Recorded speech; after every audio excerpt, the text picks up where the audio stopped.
My name is Omar. For my entire life, I was a devoted Muslim. I prayed 5 times a day, fasted during Ramadan, gave to charity, and lived with the absolute belief that Allah was the one and only God, and that Islam was the final and perfect religion. I never questioned my faith. My father, my grandfather, and my entire lineage had been followers of Islam for generations. I was proud of it. I felt certain that on the Day of Judgment, I would stand before Allah, and if I had lived righteously, I would be rewarded. But I never expected to die so soon. It was supposed to be a normal day. I was heading home from work when it happened, a sudden sharp pain in my chest. I lost control of my car. Everything around me blurred. The sound of horns and screams faded into silence. And then, darkness. At first, I thought that was it. My life was over.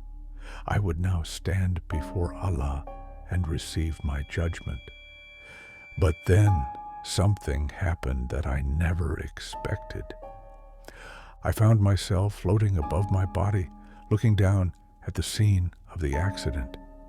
The paramedics were working frantically, but I felt nothing, no pain, no fear, just a strange sense of detachment. And then I felt a pull, a force unlike anything I had ever experienced, drew me away from the earthly realm and into a place of pure, radiant light. I knew in my heart that I was in the presence of the divine. I fell to my knees, overwhelmed. Allah, I cried. But as I looked up, expecting to see the throne of Allah as described in the Quran, I saw something, someone else. A figure stood before me, shining with a brilliance that was beyond human comprehension. His presence was powerful yet gentle, overwhelming yet peaceful. At first I thought it was an angel, but then, as I looked closer, I realized I knew him.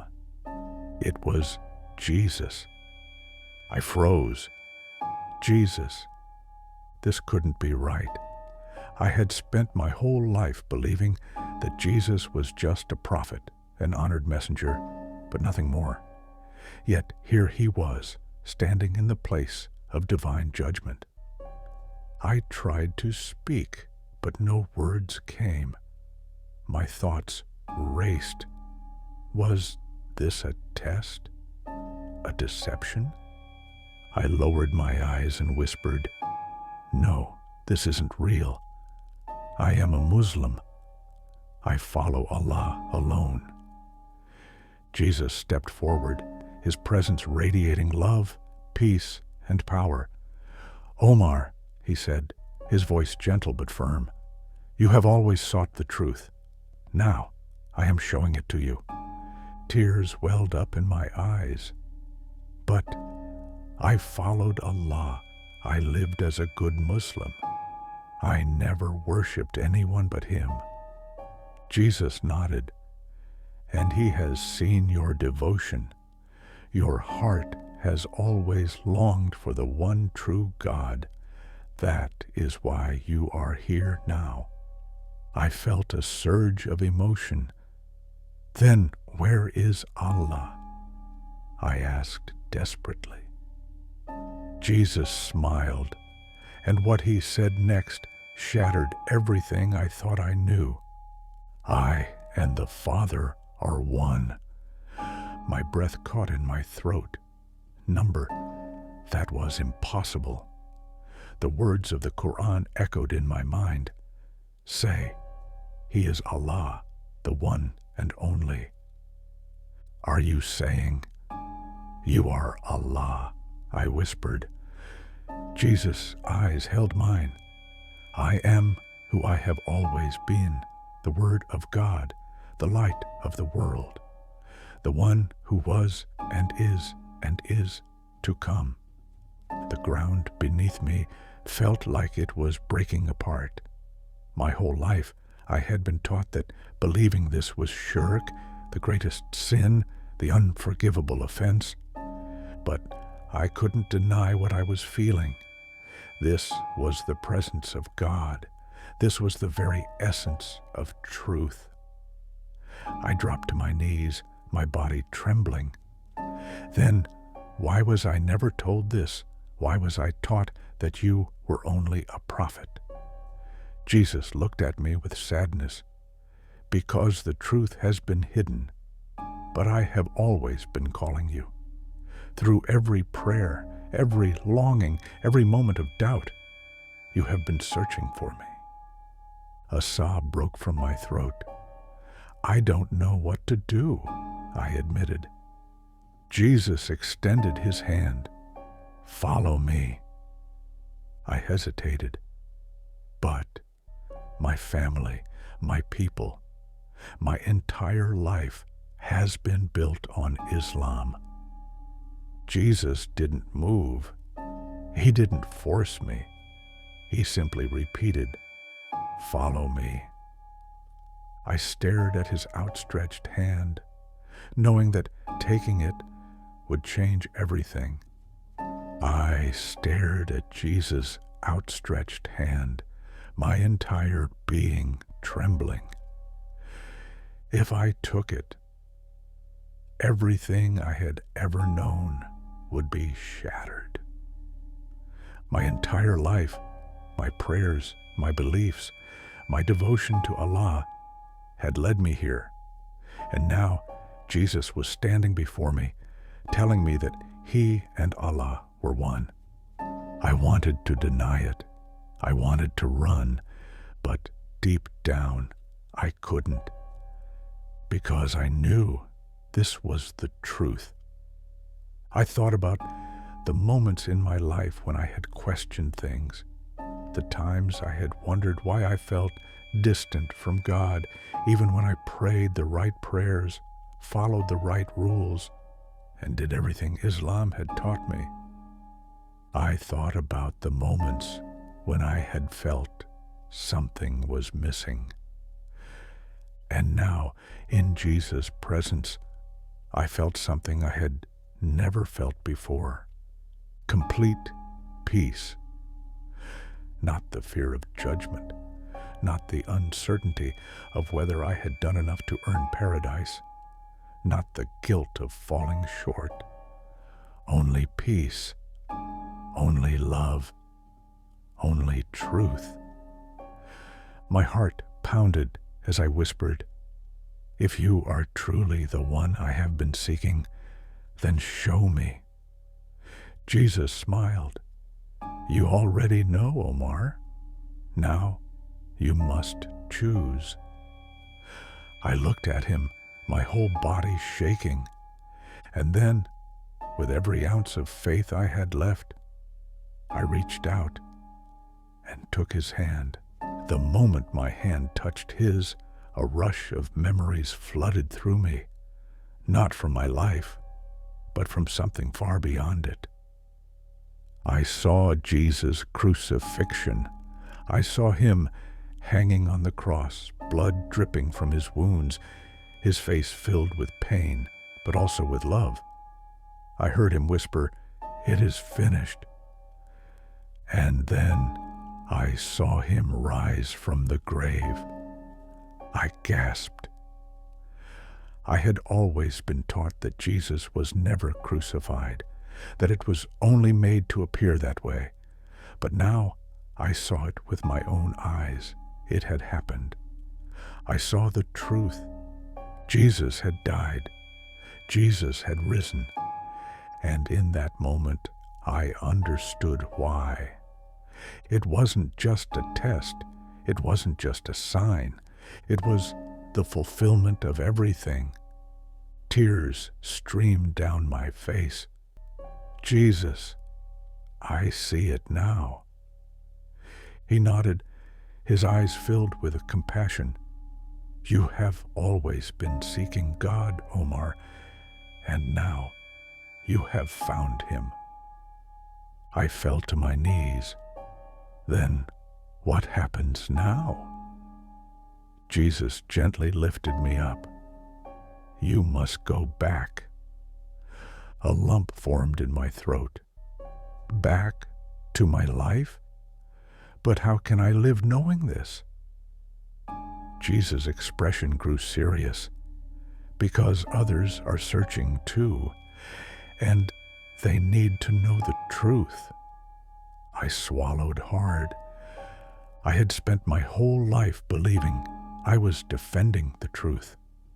But now, I realized that the real truth had been hidden from me, and I knew I couldn't stay silent. Suddenly, a great force pulled me backward, away from the light, away from Jesus.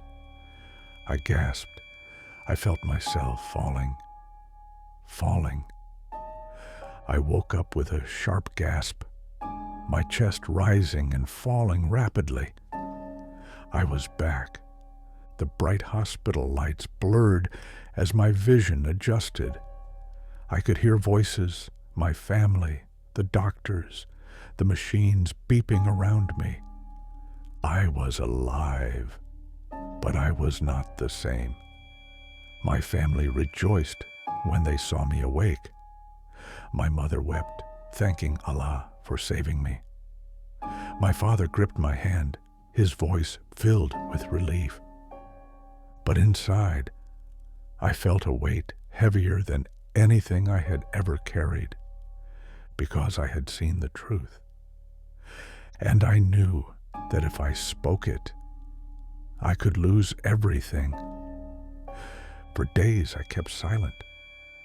I told myself, maybe it was just a dream. Maybe my mind had imagined it. Maybe my beliefs were being tested. But I couldn't shake what I had experienced. I had met Jesus. I had seen him. And I had seen that Allah and Jesus were one. I had taken his hand. I had felt his love. I had witnessed his crucifixion and resurrection with my own eyes. And I knew I could never go back.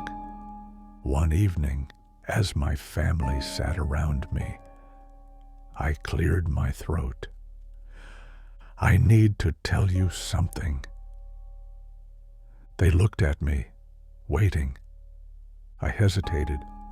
My heart pounded. My father, my mother, my siblings, they were all devout Muslims.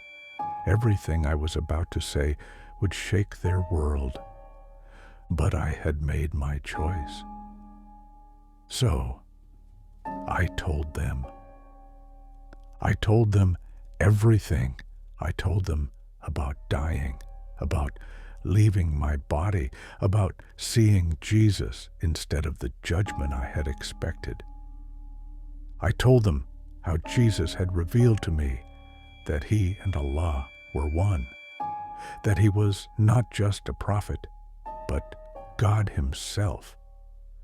I told them about the cross, the resurrection, the truth that had been hidden from us. Silence filled the room. Then, chaos. "Omar, stop this madness," my father yelled. "You were deceived. The devil tricked you," my brother shouted. My mother wept. No, my son, please, don't say these things." But I couldn't take back my words. I had seen the truth, and I knew they wouldn't accept it. Days passed. My family refused to speak to me. My father, once my greatest protector, told me I had brought shame upon our name. I was no longer welcome. I had lost my home, my family, my community. I had lost everything, but I still had Jesus and somehow, that was enough. I left my old life behind. I found others who had experienced the same thing, former Muslims who had encountered Jesus in visions, in dreams, in near-death experiences. And I realized I was not alone. For the first time in my life, I understood what it meant to be free, no longer living in fear of judgment, no longer wondering if I had done enough, no longer doubting if I was truly loved, because now I knew I was loved. I was forgiven. I was saved, not because of my works, not because of how many prayers I had prayed, but because of Jesus. If you are hearing my story, I need you to know this.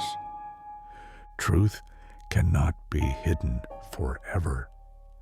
For years, I believed I was following the true path. I believed I was defending God. I believed I was protecting my faith. But the real truth? God had been calling me to Jesus all along, and He is calling you too. You don't have to be afraid. You don't have to live in doubt. You don't have to wonder if you've done enough, because Jesus has already done it all. I lost everything to follow Him, and I would do it again, because now I have something greater, the truth, and the truth will set you free, and the truth will set you free.